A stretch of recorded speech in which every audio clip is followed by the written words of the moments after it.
by making sure that the administration knows and that the superintendent knows that you won't allow, you will not let them take your teachers.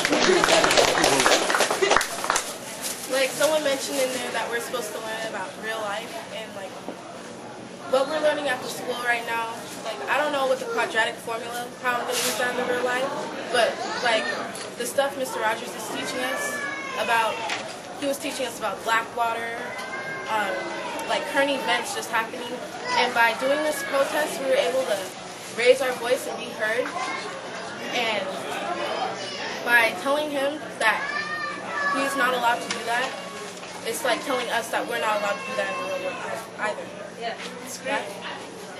And it just doesn't make sense. Like,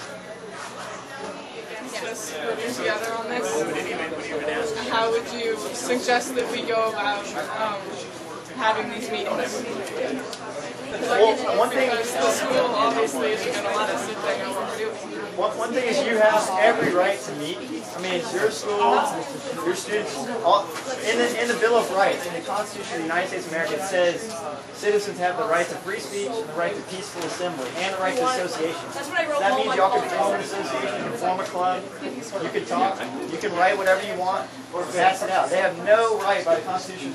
I actually just researched this a few days ago, and I looked up a Supreme Court ruling, and it says the Supreme Court ruled back in the Vietnam War times that when students wanted to show up at school wearing an armband showing that they were against the war, and the principal suspended from the school, but then the Supreme Court ruled against the principal and said, no, you cannot tell a student that they can't wear an armband to school. They have the right to free speech. So you guys have every right to set up a club, even if you're challenging the the threatening of the firing of the teachers.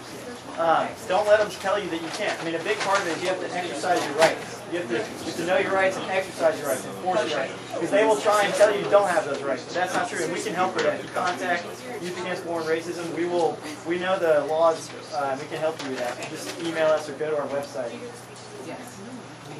So, do you guys want to start having meetings? Of course. Do you want to, is after school, every day after school? We need to have a meeting to figure out what the best day would be, or the best time. Here's your meeting. Let's figure it out.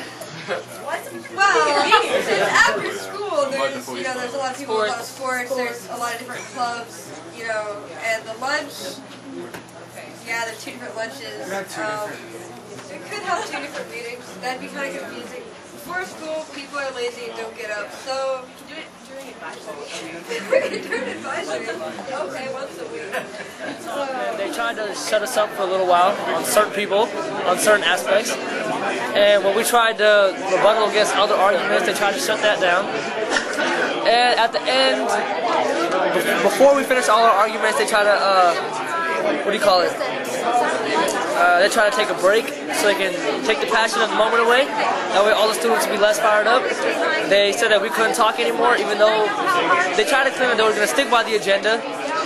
And they went past the agenda on this item. So basically they hushed our speakers that we had left. They didn't get a chance to say anything. Mr. Mansell, who's Miss Mansell's husband, who is one of the teachers being interrogated or investigated, they didn't give him a chance to speak because they said he wasn't from the Tukwila School District. He was in there, but they wouldn't let him speak? He was in there, but they wouldn't let him speak.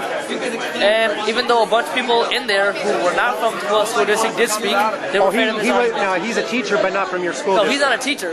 He's Miss Mansell's husband. Oh, I see. Yeah, I interviewed him too. Yeah, they were just afraid of his argument. And what happened after that? After that, a lot of energy going on in there with all the kids, students, and a lot of energy, a lot of powerful energy, and a lot of people stand up, for what they believe in, stand up for their rights.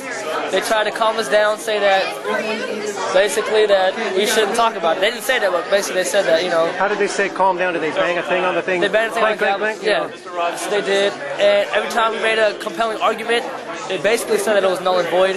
They tried to make an argument against that, which was basically irrelevant to what they said. You have to be in there to hear about that. And then, ever since that, we came out here, rallied, and the police locked the door on us. Now we can't get back inside. Now, were the police inside there when you guys were there? Inside. Yeah. They've just been sort of standing around pretty much, though, right? Yeah. Trying to make their presence clear. Yeah, a little bit of intimidation, but, make sure nothing gets out of hand, I guess. Okay. Well, cool. I'm inspired by you guys coming out and standing up for peace. I drove up from Portland to document all this, so Really? I'm going to take it back to Portland and share it with the peace community back there. So what is this for? The anti-war movement. I support the anti-war movement. You guys are anti-war, and you're getting in trouble for it. So I'm here to, some of you guys are, or teachers are, so. Wrongfully. Yeah. Teachers, they tell us to stand for what we believe in, what we do. They try to blame us for it. What's a teacher's job? Is to support a student and teach them about what's right and what's wrong. Yep. When we discover what's right, what's wrong for ourselves, and we act on it, teachers get blamed for it. That just doesn't make any sense. Discover what's right, what's wrong for ourselves, and we act on it, teachers get blamed for it. That just doesn't make any sense. And that's How many people fit in that room, would you say? About 100? at least something like that. No, maybe like 50, 60. 50, 60? Yeah. No, more than that. I know, it's really packed, hard to breathe in there. And they're still in there, right? Yeah. Having the rest of their meeting? Yeah. Yeah, okay. And they locked people outside from going inside. Interesting. Well, thank you. What's your name? My name is Prince. Prince, all right, Prince. I'm going by Joe anyway. Appreciate what you're doing. Thank you.